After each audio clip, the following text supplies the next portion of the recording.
Mrityunjay sir, क्या आप हमारे ऑडियंस को बता सकेंगे कि थोड़ा अबाउट सीजीटी एमएससी सीजीएसएस और कोई केस स्टडी जहाँ पे क्लाइंट को सही से लोन नहीं मिल रहा था और you could get him that loan through that scheme और startup scheme, and what are basic difficulties और जो एक लोन लेने वाला है उनको परेशानियाँ रहती है विच आप वी कैन सॉल्व दैट।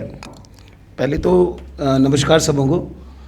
आपको सबों को समझना पड़ेगा कि पहले से ये दो पॉलिसी है क्या, गवर्नमेंट ने निकाली क्या है। लोगों ने देखा तो है कि बैंकों के पास जाते हैं, सीजीटी में से भी लोन चाहिए, अनसिक्योर्ड मिल रहा है, ठीक है ना। बट अनसिक्योर्ड में भी अगर चीज़ें हैं तो कुछ चीज़ें कंप्लाइंसेस पार्ट बहुत इंपॉर्टेंट होते हैं।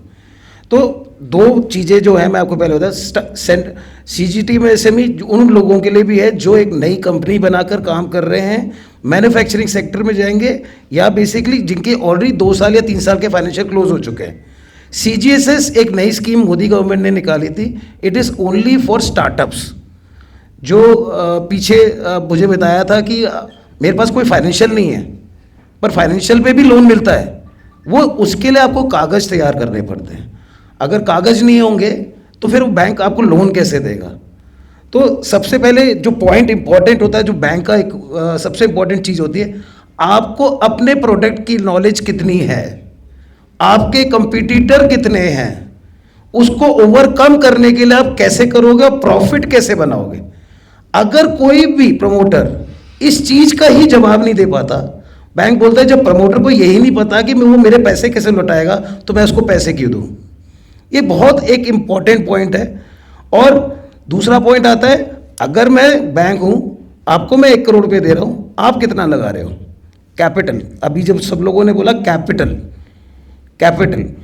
कि अगर मुझे दर्द होगा कि बैंक कह रहा है कि मैं तो देने तैयार हूँ पर आप अपना भी तो लगा रहे हो कुछ, सिर्फ आइडिया से नहीं होता। बैंक कहता आप भी अपना 25 रुपये लगाओ, 75 रुपये मैं लगाने को तैयार हूँ। तो इस तरीके से ये जो प्रोसेस बने हैं बैंकों के, सीजीटी एमएसएमई, सीजीएसएस और सारे डॉक्यूमेंट्स तैयार कर रहे हैं। तो मैं आपको एक एग्जांपल बताता हूँ। जैसे फॉर एक एग्जांपल है, क्लाइंट थे बेसिकली बॉम्बे में थे और उनके दोनों सीए थे। अब सीए हैं, चिप्स की फैक्ट्री लगा रहे हैं, नमकीन की फैक्ट्री लगा रहे हैं। अब सीए हो, चिप्स की फैक्ट्री लगा रहे हो, आपको नॉलेज कहाँ है। बैंक ने उनके पास 2-3 बैंकों के पास गए, उन्होंने बोला यार नहीं यार, सीए होके फिर आप चिप्स की फैक्ट्री कैसे लगा लोगे। तो फिर प्रॉपर्टी है मैं पर देना नहीं चाहता, मत दो, कोई प्रॉब्लम नहीं, सीजीटी में से में कर ही सकते हैं। स्टार्टअप है, कल ही कंपनी बनी है तो भी स्टार्टअप की तरीके से ही है, पर फैक्ट्री तो लगानी ही लगानी है, ठीक है ना। मुझे सब्सिडी भी चाहिए, मैं किसी भी ट्राइब में नहीं तो सब्सिडी भी नहीं मिल रही है, मैं इक्विटी भी कुछ नहीं लगाना चाहता, बट कुछ पैसा है पर पैसा उतना नहीं कि फैक्ट्री पूरी लग सके।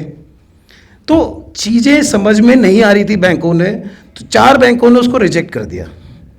अब परसेप्शन कैसे चेंज होता है, परसेप्शन चेंज क्या होता है। पहली बात, अगर आप सीए हो तो आपकी फैक्ट्री चलाने वाला कौन है, कोई एक्सपीरियंस वाला है।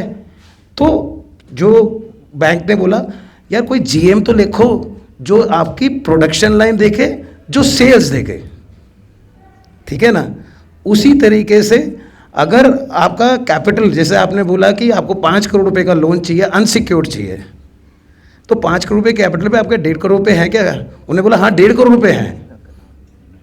तो मैंने उनको बोला सिंपल कुछ नहीं है, बैंक आपसे बोल रहा है 1.5 करोड़ रुपए हैं, 4 करोड़ की मशीनरी है, 1 करोड़ रुपए आप लगाओ, 3 करोड़ रुपए मैं मशीनरी के लिए दे रहा हूँ, 70 रुपये आप लगाओ, मैं आपको 1 करोड़ की वर्किंग कैपिटल भी दे रहा हूँ। तो आपका कैपेक्स कॉस्ट और ओपेक्स कॉस्ट जिसे कहते हैं हम लोग देसी उसमें क्या कहें, ऑपरेशनल कॉस्ट और एक वो वाला कॉस्ट, दोनों चीज़ बैंक ने आपकी फंडिंग कर दी।